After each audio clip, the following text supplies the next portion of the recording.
recherche des candidats à la franchise avec un profil type. Dans beaucoup de cas, l'accent n'est pas mis sur le métier, les connaissances techniques, mais sur la motivation et les tempéraments commercial ou de manager que peut avoir un candidat à la franchise. En effet, pour la plupart des concepts de réseau, la réussite repose essentiellement sur une personnalité commerçante, commerciale, managériale. Les compétences ou connaissances peuvent être acquises au sein du réseau. De nombreuses enseignes proposent à leurs franchisés une formation initiale allant de quelques jours à quelques mois. Le principe ? Amener les entrepreneurs à être opérationnels rapidement afin de développer leur activité.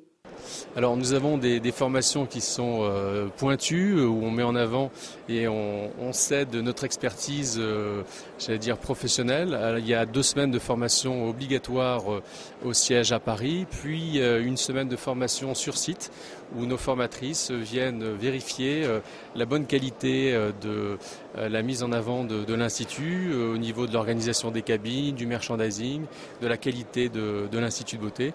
Donc on a des rapports d'audit qui sont aussi faits régulièrement et qui assurent la bonne qualité de nos affiliés en France et à l'international. Suivant les réseaux, le but premier de ces formations peuvent différer. Allier les valeurs humaines d'une enseigne à la formation, c'est le cas de Delco. Le programme de formation proposé intègre les apprentis des centres et favorise ainsi l'ascenseur social. La réussite se fait par la valeur humaine. Je peux vous dire qu'aujourd'hui, on embauche énormément d'apprentis, on a un programme de formation. Il faut savoir qu'on conserve 2 apprentis sur 3 puisqu'on les conserve comme mécaniciens. Il y a énormément de cadres chez nous, c'est-à-dire des directeurs de magasins qui n'ont qu'un CAP ou qu'un BEP. Je ne crois pas vous apprendre que le système scolaire français n'est pas parfait. Donc il y a souvent des laissés pour compte et qui n'ont peut-être pas été là au bon endroit au bon moment. Et pour la preuve, j'ai 2 de mes centres intégrés, les 2 plus gros du réseau d'ailleurs, qui sont dirigés par d'anciens mécaniciens. Donc avec qui on a fait des formations qui aujourd'hui sont cadres et managent 7 à 8 personnes. Il faut savoir aussi qu'on a ce même profil-là dans nos responsables de secteur. Et il y a aussi aujourd'hui 7 magasins Delco qui sont détenus par des anciens salariés qui ont tenté l'aventure individuelle. Donc l'ascenseur social n'est pas un vain mot chez nous. Et de toute façon, comme toute entreprise, c'est une histoire de passion et il faut impérativement le transmettre. Pour des enseignes de service à la personne et aux entreprises comme Coviva et Temporis, ces formations sont le gage de l'obtention d'une certification pour les franchisés et de formation intégrale de toute une équipe. Nous estimons que pour aider les personnes en difficulté, le public fragile, il faut être un expert.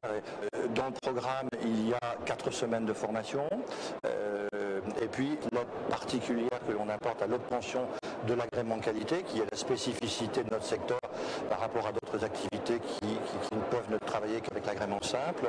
Et puis une fois ouverte, les agences sont accompagnées régulièrement par l'animateur des ventes, un programme de contact hebdomadaire organisé avec les franchisés. Ils savent très exactement les points sur lesquels on va pouvoir leur apporter notre aide, en dehors bien sûr des outils mis à leur disposition, les logiciels, la hotline juridique, la plateforme qui accueille leurs clients en leurs absences et de nombreux autres services. On forme toute l'équipe, c'est-à-dire le franchiseur et l'équipe de 2 personnes qui va être son équipe de départ au départ.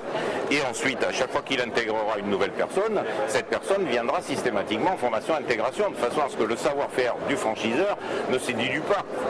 Au fur et à mesure, elle soit toujours renouvelée, réactualisée, et que cette formation soit permanente. Les programmes de formation des enseignes sont proposés généralement avant le démarrage, mais sont pour la plupart des cas proposés sous forme de modules tout au long de l'activité.